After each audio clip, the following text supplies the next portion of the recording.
Welcome to the Unpacked Project. We're your hosts. I'm Noelle. And I'm Miranda. We're here to explore all things social justice. It's through casual conversations, interviews, and storytelling that we hope to inspire others to take action towards a more compassionate and equitable world. Because honestly, it kind of sucks here sometimes. For real, we can do better, people.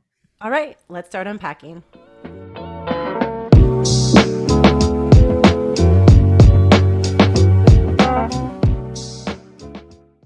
Welcome back.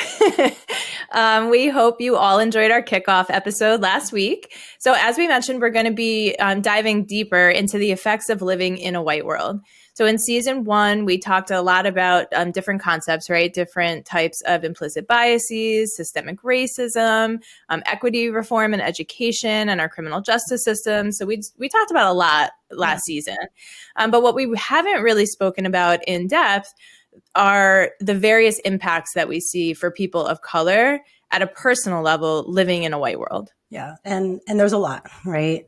Mm-hmm. So we know the history, and what we've already unpacked is how our country's history and continued discriminatory practices have resulted in these opportunity gaps that we see, in education.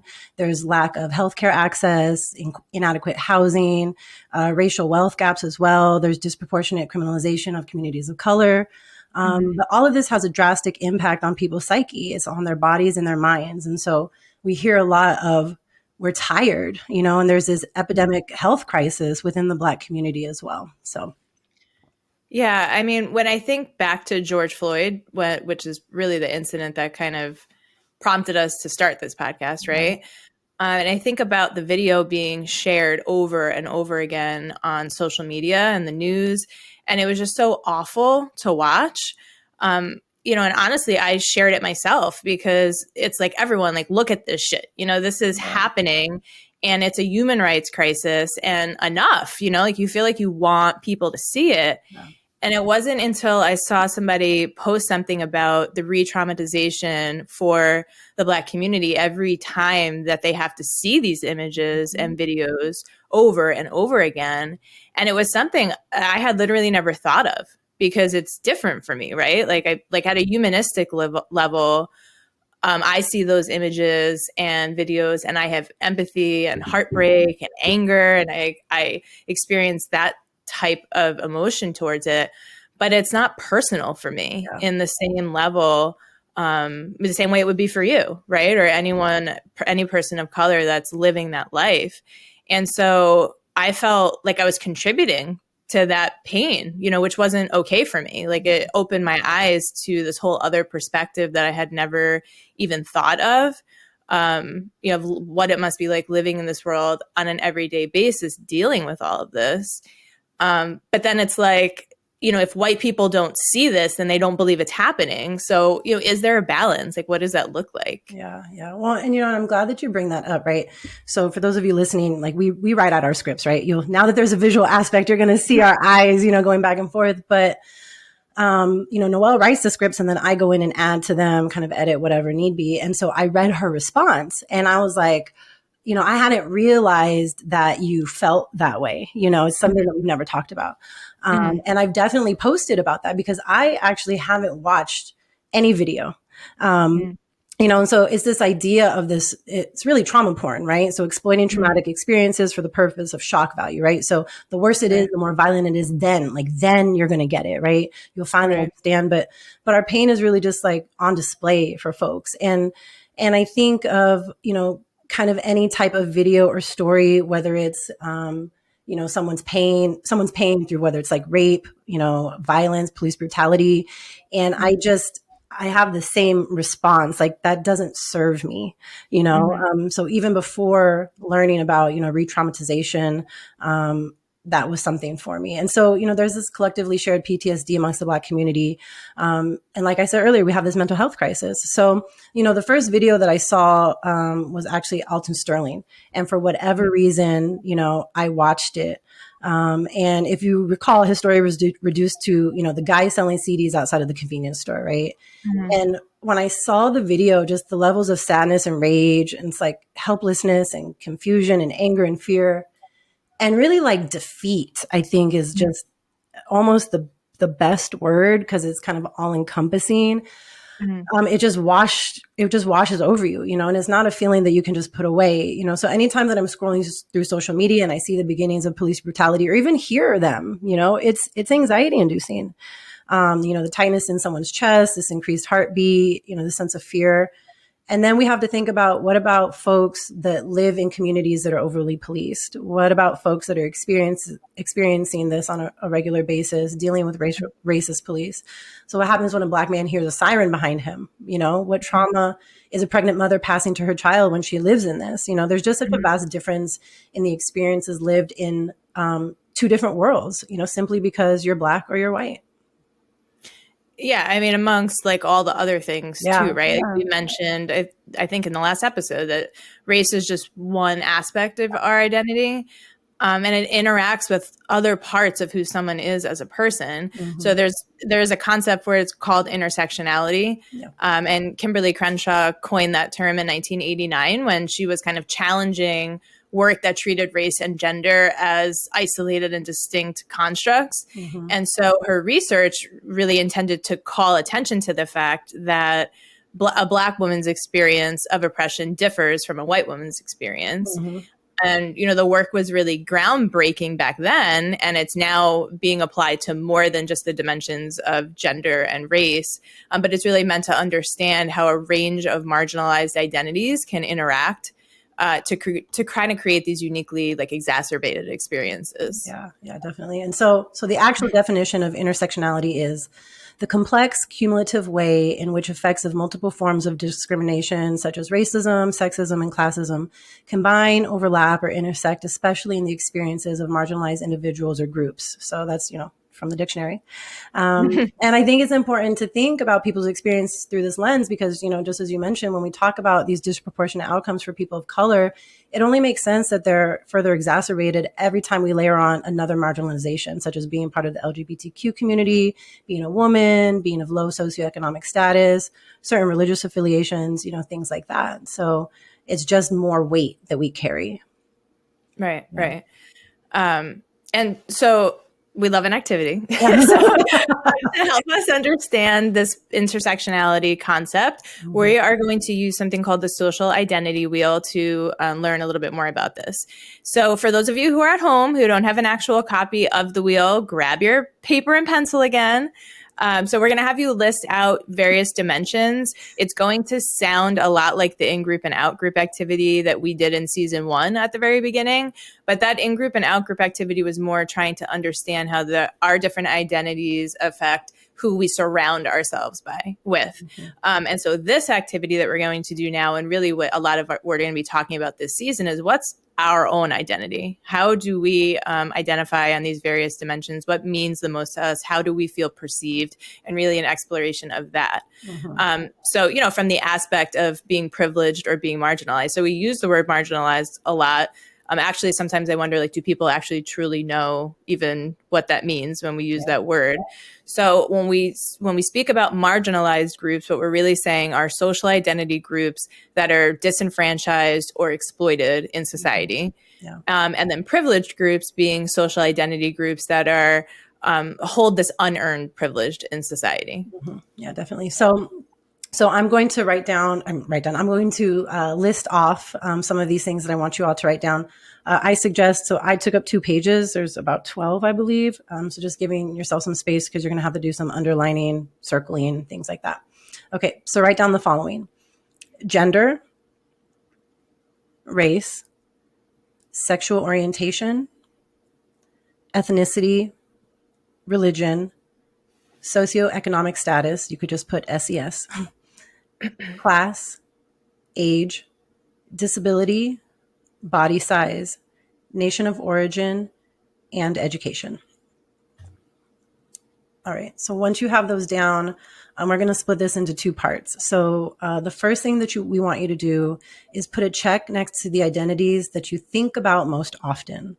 So put a check next to the identities you think about most often.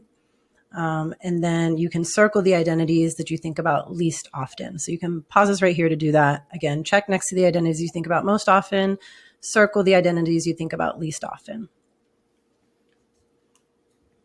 All right. So Tell me, Noelle. All right. Okay. So for me, the identities that I think about most often, one being my age. Yeah. So you bring that up a lot. I had a lot of difficulty turning 35, right? It was not easy for me. Yeah. My age is something I think about a lot. I think there's different reasons for that. I'm a November baby, so I was always like young in my grade. So I was always the youngest person in my grade growing up. I was young in my field. So when I graduated and started working, I was only 21, working as a school psychologist, right? So having to meet with parents and families and working with people that were always older than me, but me being sort of like the expert, right, in these situations and things. And I, whether it was true or not, always felt judged by being like young in my field in that way. I just also don't want to get old. It's just, one of those identities that is I am very often thinking about. My sex and gender, for me, they align. So like I'm cisgender, right? My sex assigned at birth and my gender align. So those two for me feel similar. I think about them often, my experience as a woman in the world, when I'm out in public, when I'm at work, basically wherever I am, whether I'm thinking about it from a safety perspective of if I'm safe in a parking lot, or I'm thinking about it from at work, being around men who are making the decisions or, whatever. I am, even though I'm in a field really that's predominantly women, a lot of times the administration is male or the, people higher up are male. So that is often one that I think about. I have a couple more. So my race, I do think about, I think my whole life, I've kind of just always had racial awareness. We've talked about that on other episodes.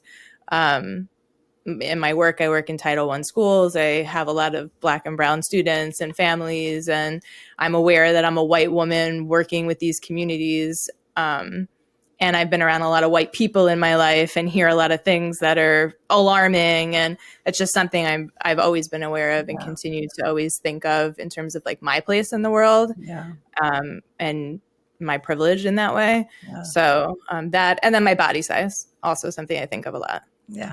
So, which I think interacts with the woman piece, and us always feeling sexualized or being aware of that, our place in the world. So what about those are the ones I usually think about most often. What about least often? So least often for me, I had and when I was listing out the ones that I least think about, it made me reflect on, well, I don't think about these a lot because of my privilege, right? So I don't have an identified disability. I'm really not out there thinking about that. I was raised Catholic. We went to church every Sunday, but I don't identify with that. It's not something I'm really thinking about. But even if I did, it's a pretty dominant culture, in terms of the religious world, anyway. So it's not something that really comes to mind. My socioeconomic status, I was raised privileged, upper middle class, but I don't really value money. We talk about that a lot. I don't really do things for money. It's not something that I'm really thinking about on a daily basis in terms of my socioeconomic status. And my sexual orientation. I don't really think about that. I'm straight. Even when I'm in different places or situations, I'm not really, it's not really on my mind. So those were mine. So for me, the things I think about most: gender, race, ethnicity. Religion actually was an interesting one because I think about that more since moving to the South.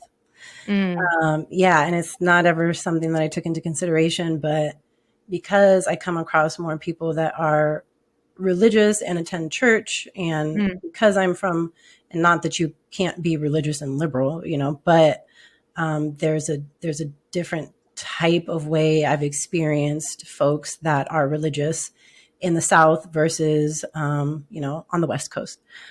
So I feel like an anomaly in many ways sometimes when I'm talking to folks and they're talking about religion, and I'm like, is this something that I can share, that I'm not, will I be judged, right? On top of these other factors being in the South where it's predominantly Black and white. So we talk about intersectionality, and it's like, you know, so religion, and then socioeconomic status as well. And so similar to you, you know, gender, really the same thing that you said. A lot of, you know, working with youth. I also work in a female dominant field, but a lot of positions that are higher up are male led. So being in spaces, being spoken over, feeling disregarded, and then also being Black, a Black woman. Do I speak up? Am I going to sound like a bitch? Do I have an attitude? I should be able to speak up for myself, and you should understand that what you're doing is inappropriate.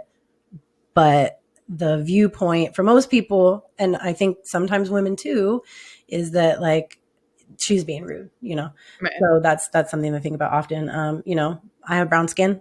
And then ethnicity, you know, I think something that had been interesting while I was dating is that, you know, I get a lot of, well, what are you? You can't just be Black. Oh, what's your hair? You know, like all of these things. And I'm like, I'm not some exotic fucking animal, you know? Right. So that is a really big one for me. Yeah. And then similar to you, what I think about least, disability, nation of origin, you know, sexual orientation, and then class. And so, you know, I grew up privileged as well. And so, you know, because of that, had access to things that, you know, not everybody does. Right. So, yeah. All right. Part 2. So, yeah, now for part 2. So now we are going to ask you to underline the identities that have the strongest impact on how you perceive yourself. Strongest impact on how you perceive yourself. Underline those. And then put an asterisk next to the identities that have the greatest effect on how others perceive you.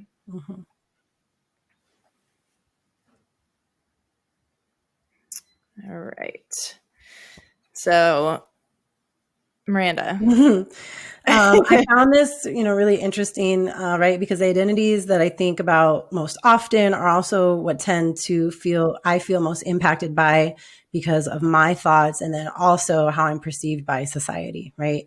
So intersectionality. Right. So that's going to be gender. You know, gender is underlined, checkmarked, and there's an asterisk next to it. The same with race, the same with ethnicity, and the same, actually, that's it. You know, so those, you know, are big for me in how I move through this world and how I identify, you know, in my skin, right? And who I am. Now, I think the other thing that's interesting is that some of these things, how we perceive ourselves, it could be a positive and a negative, right? So, you know, I underline body size, because I love it. You know what I mean? And it's not necessarily negative for me. I mean, there's times where I don't always love it, but I think, you know, in the general scheme of things, I embrace my body. And there's something just very like fulfilling about being a woman, and the way that you move through this world, and the ways that you can command attention. And there's something powerful in that, you know? Sorry. So yeah, those are kind of my takeaways. Right. Well, I had the same experience as you, where I was seeing the similarities, you know, with things that I think about most often, and then how I perceive myself and how others perceive me. So again, yes, sex and gender, my age, and education. I actually added in, so it's not something I think about a lot, but when I'm in certain places, and certain environments, I think about it. And it was the same for me with like my age and my race. So let's take that one, for example. I worry a lot of times, like, oh my God, are people going to think I'm a Karen? Like I'm this like middle-aged white chick, you know, like, and I'm walking, you know, when I'm passing people, and I think about it from both perspectives, right? So if I'm passing a person of color, I'm walking by them, or they see me in the store or whatever, are you thinking I'm someone that could potentially victimize you? Or are you thinking I'm someone who's maybe going to make a big deal out of something? You know, we see these videos of, you know, online of these white women that are blaming Black men for doing ridiculous things that are completely neutral, right? Like, are you going to think I'm someone like that would do something to you? And then when you pass me, what are you thinking of me? And what am, are you worried of what I'm thinking of you? Yeah. Like what's this just that whole kind of cycle of what you perceive of me and what you're worried about me perceiving of you. So I think about that a lot. And the education I put in there just because of my job, like I always find it interesting. I have the doctorate. Yeah. Not everyone uses will call me Dr. Dela Cruz. Only certain people will. Even when they know that, and I don't like command it, right? Sometimes I'll say I'm just Noelle, or sometimes not I'll even say command. You don't mention it. It actually was something very uncomfortable for me when I first got it. Like it was something I didn't use in the beginning. Yeah. But I'll notice what perceptions do you have of that? What? Like elitism. Again, with my age, are people going to think I'm too young to be called doctor? And then, like I said, like at work, even in most of my schools, people know I have my doctorate. Like they hear people calling me Dr. Dela Cruz, but some people will never address me that way. I'll just be Ms. Dela Cruz. Yeah. Every time. Oh. And I actually had someone come to me a couple of weeks ago, a male that I work with, and said, "Oh, I'm hearing a lot, Dr. Dela Cruz. So do we have to call you that?" So it's just like, no, you don't. Are you uncomfortable calling me that? Yeah. It's so, I just find things like that fascinating because would you have said that to a male doctor or an older like what was it about it that you even have to ask me? Yeah. If you have to call me that. There was something in that, what I mean? Like that wasn't a non-intentional statement, Right. And it's interesting to say education because for me, like I am educated, but I often find myself in spaces questioning if I'm smart enough, right? And so that's, we talk about imposter syndrome and things like that. Yeah. And there's that intersectionality of being a woman and just kind of what you said, like, are you smart enough to have your doctorate? Like, you really know what you think you know, so. Right. Like, am I worthy of this? What are you thinking of me when I say it of myself? That kind of thing. So yeah, I mean, the reality is that for those marginalized groups, there's a whole world of stereotypes and discrimination that, people face on a daily basis. And so there's two big effects that we wanted to talk about today that are the result of living in a world under these circumstances with our many identities. So one is the weathering hypothesis. Actually, Mary Frances Winters discusses this well in Black Fatigue. So we know from research that trauma faced by communities of color is significant and is also generational, right? So a lot of studies have shown that we see actually more rapid aging at the cellular level, and then thus disproportionately higher rates of illness in response to that chronic stress. So Winter states in Black Fatigue, quote, "Constantly living with the perceived or real threats associated with the color of our skin leads to greater internalized stress, which in turn leads to physiological and psychological illnesses that disproportionately affect us." And so, that's definitely something we see, when we look at outcomes, health outcomes, and aside from like disproportionate medical care, having more of these physiological and psychological factors that they have to deal with. Yeah. Well, and then when we think of this in the context of intersectionality, right? If we see such drastic effects from race, imagine, just like we've talked about, say a Black woman, you're Black and a woman, you're Black and gay and a woman, or any other combination of these marginalized identities. So what's interesting is that we think of socioeconomic status as like this protective factor that, like, once you make it or you make a certain amount of money or you live in a certain neighborhood, like maybe you don't have to deal with some of these things anymore.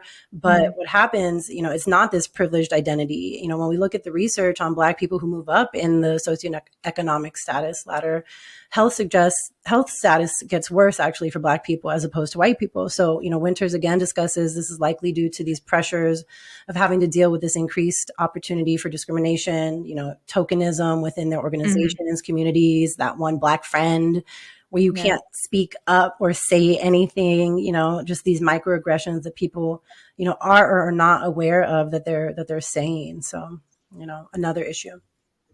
Yeah. The other aspect that we see in addition to this is something that's called stereotype threat. I remember learning about this when I was in college and just thought it was fast. Like can visually remember sitting in class the day that I learned about it and being like, oh my God, like this is really mind blowing. So historically, social psychological research suggests that negative stereotypes about women, minorities can kind of create these subtle barriers to success, really. And that's what stereotype threat is. So it occurs when individuals become concerned that they might confirm this negative stereotype about their group. And then it causes a sort of self-fulfilling prophecy where they will start, in fact, perform in a way that aligns with the stereotype. So early research showed us this, that even when they controlled for factors like college entrance exam scores, so, we control for all these variables in research to make sure that what we're isolating is truly what we're studying. And so even when we control for all these factors, they saw that just being made aware of the stereotype, so telling women before taking, a test that, oh, you're less adept at math and science, or, oh, well, Black people tend to have lower verbal skills, so, we won't be surprised if we get these results, like that kind of a thing, that actually impedes performance and resulted in statistically lower scores for the groups that were told about these stereotypes prior to taking these exams. Or, different, whatever the research was studying. But in these ones that I'm talking about, they were exam scores, that it actually statistically significantly lowered their scores just from being made aware of it. Yeah, I remember they had done a study with like an all-girls class in math, just like you said, at the high school level, and same thing. So, regardless of the situation, there's 3 factors that can make some individuals more susceptible to experiencing this stereotype threat. So one being the people who've never had any exposure to the stereotype, they can't experience that stereotype threat, right? It's unbeknownst to them, right? Second is how connected you are to that stereotyped group. And then third is how much you care about the stereotype domain. So what research has shown is that ironically, these women and minorities most focused on overcoming the obstacles created by these negative stereotypes might also experience stereotype threat more profoundly, right? So similar to what I shared during the activity, right? And then again, the chronic stress and mental fatigue associated with that, it's significant, So at a societal level, it really is a loss of human potential, and it just results in further reinforcing these group stereotypes. Yeah, because, it's what the person is believing about themselves. And then because we believe that, we perform in this way, and then it reinforces what people were thinking. So it's this whole cycle. Yeah, our thoughts, our actions, and our, yeah, exactly. Yeah. So there's this whole range of what marginalized communities and people experience, right? The microaggression, overt discrimination, or kind of more savvy systemic discrimination that we've talked about, chronic stress related to racism, concepts like stereotype threat, all these things. I think when we lived through the Obama era, it was the kind of the tendency of people to think this all went away. Like, oh, well, we have a Black president now. Like, clearly nobody is racist or like everything's fine. Look how far we've come. JK. And, surely for people of color, they knew this wasn't the case, right? Like these things were still all happening. But as we discussed in the last episode, the white lash that we see is real, right? And beyond dealing with the microaggressions and the stereotypes or those structural, more kind of like invisible forms of racism, the attack at the Capitol really brought to light that overt extremist hate that still exists in this country. So now, like, imagine living with that. We talked about the re-traumatization of the violent images that get spread all over the internet and the news. And then now you're watching the Capitol riots and thinking like, holy shit, if I was a Black person, I would be hiding in my basement. Like, that's what I was literally thinking when I was watching those Capitol riots. Like, so many images came out, again, traumatizing, right? And to me, like, that day was really about those symbols of hate and white supremacist violence, and I think of the noose picture and like all those different pictures that came out of just really what that day was about, and I think some people viewed it as an attack on democracy, but it was really more than that, at least in my opinion. Obviously an assault on people of color and white people desperate to keep their power in the White House. And I think about the contrast for me between like that day and 9/11. Yeah. And, I remember on 9/11 feeling like our country was under attack, and my identity as an American, even though, like we talked about before, not one of my identities that I think about a lot, right? Mm-hmm. But I remember me being very afraid as an American that day. And then obviously like the added layer of my dad being in the World Trade Center. Thank God he made it out alive, but it felt so scary and so personal. And then I think of the Capitol attack, and honestly, I didn't feel afraid the day of the Capitol attack. I knew what those white people were there for. It made me embarrassed and angry and scared for people of color. But my identity as a white person, like I wasn't afraid for myself, if that makes sense, like on that day. Yeah, no, it totally does. And, I think the thing that's interesting is, obviously I don't speak for everyone who's Black, or people of color, but, we often talk about how we're almost used to this, I mean, and the Capitol is very different in many ways, but it's a display of overt white supremacy. And we know that this exists, and we've known since we were children, like we don't have the privilege of not talking about racism. We don't have the privilege of not talking about how you deal with police and how you carry yourself in a situation and how you have to work harder than anybody else in a room because of the color of your skin. Like, so I'm not surprised, I'm no longer surprised by this shit when it happens, literally unfazed. Right. And while it's not okay, like I said, it's been my experience in childhood. And, the privilege, they had to be called patriots, right? And the continued lengths that these white people will go through in government to defend their whiteness, it's appalling, and like you said earlier, even if that happened under Obama with a bunch of people of color storming the Capitol, we all know that story would have turned out differently, and that's our America, and that's our reality, unfortunately. Yeah. Yeah. And, over the next few episodes, we are going to explore more about extremism. But to wrap up today, we want to talk a little bit about what Dr. Cynthia Miller Idris calls the fantasy of the white ethnostate. So in her book, Hate in the Homeland, she discusses how the desire to sort of establish this separate white territory or restore the white homeland is really at the root of a lot of practices and policies, right, in hopes to kind of restore that white civilization. So it becomes more than just a fantasy of fringe groups. Like, we talk about like, it's not really the majority, right? And there are these fringe groups that exist. But when the messaging starts to become more mainstreamed and widely accepted by the public, that's when it starts to become a little worrisome that, okay, this can become a lot more prevalent than what we're thinking. Yeah. So the ecology of extremism is complex, and it's more than we're going to discuss today. We're going to get more into it, like I said, as we go through the next few episodes. But we want to underscore the importance of this topic. So again, we can't understand our present without accurately remembering the past. Yes. Accurately remembering the past. Yes, thank you for saying that. So when we look back at the Trump era, what are the remnants? So Miranda, let's look at some of the facts for this. Right. Okay, I got you. So white supremacist extremism is currently the most lethal form of extremism in the U.S. Out of the 42 extremist-related murders in 2019, 81% were attributed to white supremacist extremists, with another 9% committed by say that 5 times fast, right-wing extremists.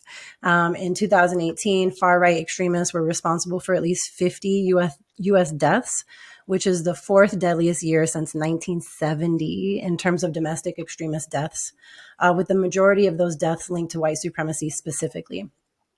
Also the number of hate groups in the U.S., which had more than doubled to over 1,000 after the election of Obama, then declined by 2014 to 784, rose to a record high of 1,020 in 2018. So we also see, white nationalist groups alone have increased by nearly 50% in 2018 from 100 to 148. And it's estimated that there are currently 75,000 to 100,000 people affiliated with white supremacist groups in the United States. So extremely concerning. And I think a lot of this information is stuff that people aren't really focused on. You know, we hear about the Boogaloo movement, the Proud Boys now. We know about the KKK, but there's so many other groups out there, you know. Yeah. Yeah. And I mean, I think, you know, obviously part of that is, again, the privilege, right? White privilege of having this not be at the forefront. I think that when we look at the numbers, they're relatively low, right? Like if we say, okay, 100, you know, to 100 and 1,020 even, or like these numbers, when we compare them to other crises that are happening, are low, but they are tragic and often assaults to either, you know, our government, or wind up using citizens to carry out these extremist plots, right? Exactly. And so there's so many other levels of what makes this so awful, you know, and especially when we think about who's being targeted. We're going to talk about hate crimes. We're going to talk about, you know, all of these things throughout the season, you know, and so I think, again, like you said, it's not really talked about, and we need to. And I think that our government resources a lot of times get put into dealing with like Islamic extremism. Yeah. You know, they ignore the threat of white supremacist extremism. And when we look at the data, FBI officials indicate that only 20% of the counterterrorism field agents focus on domestic terrorism. So as a result, between 9/11 and 2017, only 26% of violent far-right plots were interrupted in the planning phase, in contrast to 67% of violent Islamic plots. So, and then again, when you think about how something like that can be portrayed in the media, right? So we can take those numbers and say, look at all the violent Islamic plots that we are interrupting. It makes it seem like they're the majority of terrorism that's happening, right? Because we're catching it. Well, you're catching it because you're putting 80% of your resources into it. Yeah. And you're not even trying to put any resources into the white extremist terrorist groups and what they're doing. So you're not finding any of it. And so because you're not finding any of it, it doesn't look like any of it exists. Yeah. Well, you know, and that's the media for you. You know what I mean? It's their own agenda, and is what our government is choosing to focus on. You know, well, and then I think about, yes, you know, we have our hate groups as well, but that rhetoric that's spewed, you know, you're talking about these fringe groups and then people being susceptible to taking in that information. Then you have these white men, predominantly, actually all, that are shooting up schools, you know, committing mass shootings. And really, they're typically those types of people that are picking up on this rhetoric, and they're feeling victimized in some way, and they're feeling alone in this world, and that they have the right to whatever it may be. And so, you know, just the language and, you know, the imagery that's being passed down is extremely concerning. So for so many levels, you know, we really need to focus on putting a stop to these groups, honestly. And this is why we need to talk about it. We need to recognize it and call attention to it, because white supremacist extremists have been breeding racism and hate, really, and instilling fear and committing mass murders since the KKK was formed in 1865. And despite our best wishes, it's not stopping anytime soon, you know? So over the next few episodes, we'll be exploring more about radical beliefs, the ecology of extremism, and the impacts of domestic terrorism in America. So make sure to tune in. Bye. Thanks for joining us today.